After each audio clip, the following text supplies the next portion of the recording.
Salut à tout le monde. Bonjour, bienvenue sur ma chaîne aussi. Je suis Morissette, je suis dans la balade bosso à côté de la chaîne. Comment ça n'a été abonné et liké et que ça va vraiment bien. Et ça fait vraiment longtemps, toute solidité, toute cette activité, vraiment parce que Nazala qui peut occuper, en plus peut faire qui grand frère mais là ça va dans la pessime à carte à soutenir Bisso, vraiment,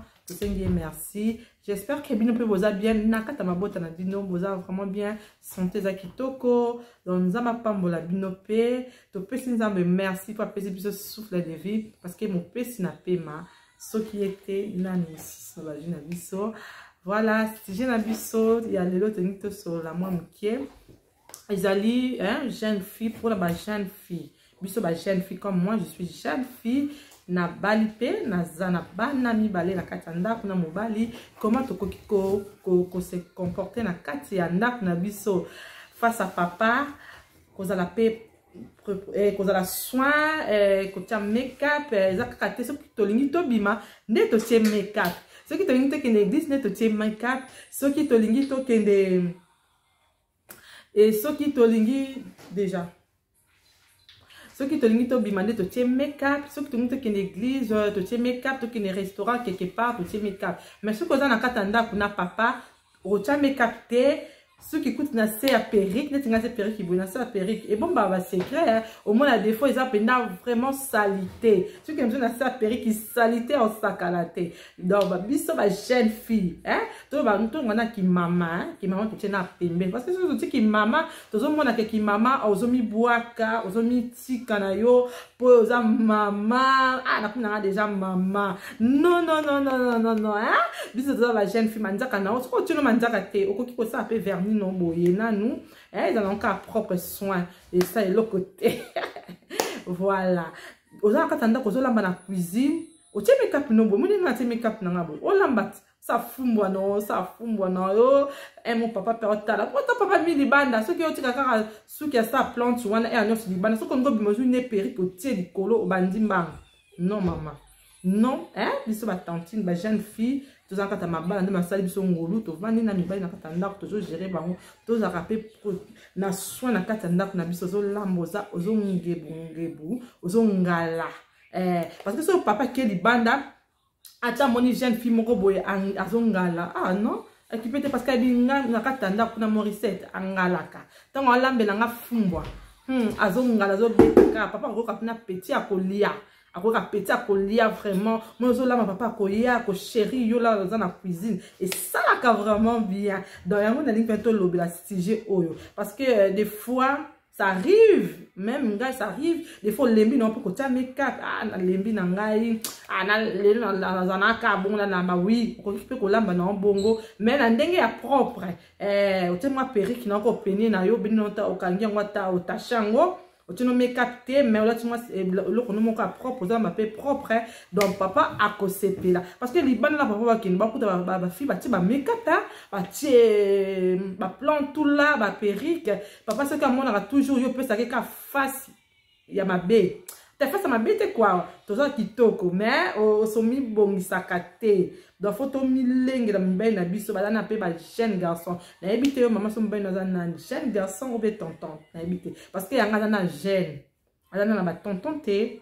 ana na jeune mais ata papa parce que ata na bana voilà donc to pesa mibali na biso elingi na kata ndako ozo ovandi na kata ndako oza na make-up na yo za mabeta eza mabeta eza kaka te soki tongite ke l'église est-ce que là tokenda l'église totielaka pasteur make-up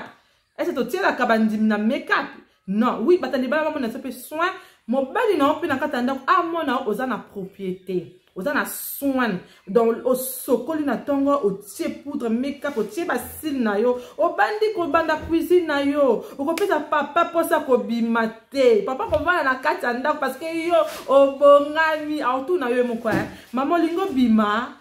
o bima nga ça arrive aussi ceux qui na bon na sokoli na nga na ki na pas monter na tie make-up na nga na lati na nga na kangi ba photo na nga après na vandi na nga mais au moins mbali na nga ko tuna nga olingo bima o kende wapi o parce que non que pas itana vandi nanga omoni papa tanga ka bima mwa bimezate parce que ngebo yo kopesa moi papa bimezate la mi mwa fungwa na ozolamba na cuisine est-ce qu'on mela mwa bien non na ebite ko ki ko mela non pe la ozolamba so ki o mela neti nga na mela ka bien te na mela nanga msusu ba jus msusu panache nanga na mela nanga non c'est na tellement musique nanga nazo yoka nazo lamba papa vanja to beta mwa lisolo et ko ça là vraiment bien en tout cas to make-up na ko retenir mibali na biso na katanda même d'autres na biso moko po te mobali ya mona biso ngebu mibali na biso bazo bima biso ba jeune fille to divorcer mingi pourquoi na pesi so mabala na moi âge moko bien mais to so perdre moi après pourquoi ba raison belé to ba ka mobali za mutu mabe mais mobali pas zo lemba na ye hein aho lemba mbeto to zo bongisa bien te mbeto salite dra umeli kutu kuna ba desu kuna moite to bonga matele le mpe moyete tozo bongisa tozo mitika pona boti ngapna za na ba mi bale oui ça arrive obikipe bana aussi biboyo lamba elembisa ka pe mo bongama mais il faut faire des efforts pour bongama pour za na muntu mo zo vivre na epembe azana za pe na posa yongela ka ya lula kayo ko kaza te ka ndongo boti o mitiki na kuna déjà mama abana ba olembisa nga na lamba na bongama wala mama ba jeune fille na ba boti te biso pe toza ba jeune fille mais toza na kata mabata tozo gérer mobali na bana il faut to bongama il faut to pesa papa goût et que ça vraiment et ça la bongo vraiment dans to bongisa papa to pesa papa goût na kata ndako mais c'est ba okima biso ma ba les opanzana pourquoi ma bande les opanzana pourquoi et ça encore peut-être pour un comportement même si on a comportement dans un ambiance comme pourquoi ma gambe salami toi il peut ma gambe spirituellement ezali mais toi tu capé banane spirituellement non monsieur bando qui banane oui bazali ba condamnation ezana na mabota mais biso mon to bunda pe to bundi sa condamnation na ndeni bongisa ngande papa sala kai sala yango za la propre za make-up na yo moi perruque na bien au lycée ngo bien on va nous na ndaku donc au sein manja kanu kitoko donc papa na joie vraiment moi si